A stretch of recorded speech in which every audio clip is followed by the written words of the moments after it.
ভয়ঙ্কর এক জঙ্গলের মাঝে মাটি থেকে প্রায় ৩০ মিটার উঁচুতে একটি বিশাল গাছের মাথায় আমি তৈরি করতে যাচ্ছি আমার স্বপ্নের এক অস্থায়ী আস্তানা বা ট্রি হাউস। পাহাড়ের মধ্য দিয়ে হেঁটে চলার সময় আমার লক্ষ্য ছিল এমন একটি গাছ খুঁজে বের করা যা বেশ মজবুত এবং এই প্রজেক্টের জন্য উপযুক্ত হবে। অবশেষে লুবুক ইলালাংয়ের সবুজে ঘেরা পাহাড়ের মাঝে আমি এই বিশাল গাছটি খুঁজে পাই, যার চূড়ায় এই ঘরটি স্থাপন করার পরিকল্পনা করি। গাছটির নিচে দাঁড়িয়ে ওপরে তাকাতেই বোঝা যায় উচ্চতার তীব্রতা কতটা। চারপাশের জঙ্গল এবং ডালপালা কিছুটা পরিষ্কার করে কাজ শুরু করার প্রস্তুতি নিই। এ সময় কাছাকাছি একটি ডালে একটি বুনো বানরকেও শান্ত হয়ে বসে থাকতে দেখা যায়। যেহেতু ওপরে ওঠার কোনো স্থায়ী মাধ্যম নেই, তাই আমি বনের কিছু ছোট ডাল কেটে নিয়ে সেগুলোকে নির্দিষ্ট মাপে চেরা শুরু করি। কুড়াল ও পেরেক ব্যবহার করে গাছের কাণ্ডে এক এক করে এই ধাপগুলো শক্ত করে আটকে মইয়ের মতো সিঁড়ি তৈরি করি এবং সাবধানে উপরে উঠতে থাকি। উচ্চতা বৃদ্ধির সাথে সাথে বাতাসের বেগও বাড়তে থাকে, তাই সুরক্ষার জন্য শরীরে দড়ি বেঁধে নেওয়া অত্যন্ত জরুরি ছিল। প্রথম বড় ডালের কাছাকাছি পৌঁছে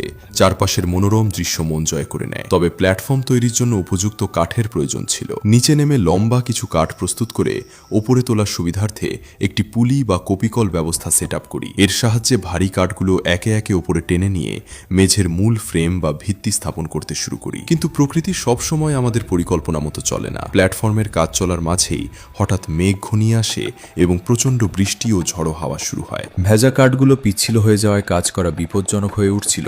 তবুও মেঝের মূল খুঁটিগুলো শক্ত করার জন্য বৃষ্টির মধ্যেই কিছুটা কাজ চালিয়ে যাই।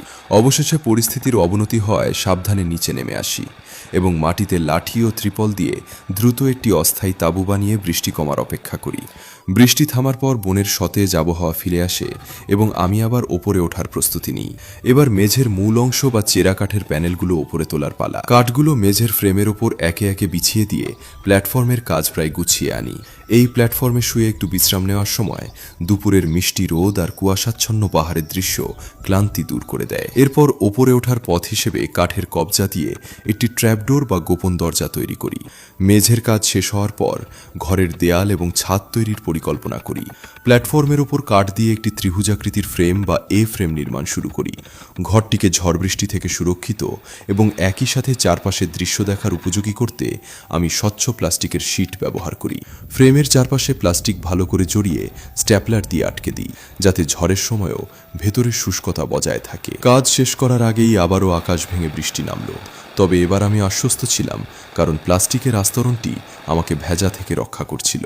এই ভেজা আবহাওয়ার মধ্যেই প্লাস্টিকের একটি মজবুত দরজা বানিয়ে ফ্রেমের সাথে যুক্ত করি। অবশেষে আমার এই উঁচুতে থাকা ছোট্ট ঘরটি ব্যবহারের জন্য পুরোপুরি প্রস্তুত হয়ে ওঠে। ঝড়ের কবলে গাছটি সামান্য দুললেও ভেতরের পরিবেশ ছিল সম্পূর্ণ নিরাপদ ও আরামদায়ক।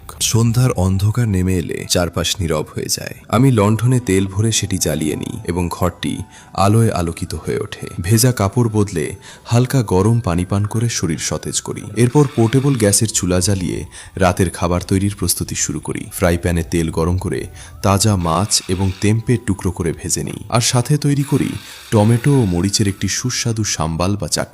সবশেষে বুনো ঢেকি শাক, পেঁয়াজ ও সয়া সস দিয়ে সেদ্ধ করে নিই। থালায় গরম ভাত, সাম্বাল মাখানো ভাজা মাছ, তেম্পে এবং সেদ্ধ শাক সাজিয়ে নিয়ে রাতের খাবার খেতে বসি। সারাদিনের খাটুনির পর এত উঁচুতে বসে প্রকৃতির মেঘ বৃষ্টির শব্দ শুনতে শুনতে এই সাধারণ খাবার খাওয়ার শান্তি অন্যরকম। খাওয়া শেষ করে এক মগ গরম চা পান করি এবং তোশক বিছিয়ে লণ্ঠন নিভিয়ে শান্তির ঘুমে তলিয়ে যাই। পরদিন সকালে বনের নানা পাখির শব্দ আর পাহাড়ের কোল বেয়ে নেমে আসা কুয়াশার মিষ্টি আবহে ঘুম ভাঙে। দরজা খুলতেই চোখে পড়ে এক মনোরম সূর্যোদয়ের দৃশ্য, যা সারাদিনের নতুন কাজের শক্তি যোগায়। সকালের নাস্তায় চটজলদি কিছু নুডলস রান্না করে নিই। উঁচুতে বসে গরম নুডলস খেতে খেতে শান্ত প্রকৃতির এই সকাল উপভোগ করার মধ্য দিয়েই আজকের এই যাত্রা শেষ করি। বন্ধুরা, ভিডিওটি ভালো লাগলে পাশে থাকবেন। দেখা হবে পরবর্তী কোনো নতুন অ্যাডভেঞ্চারে।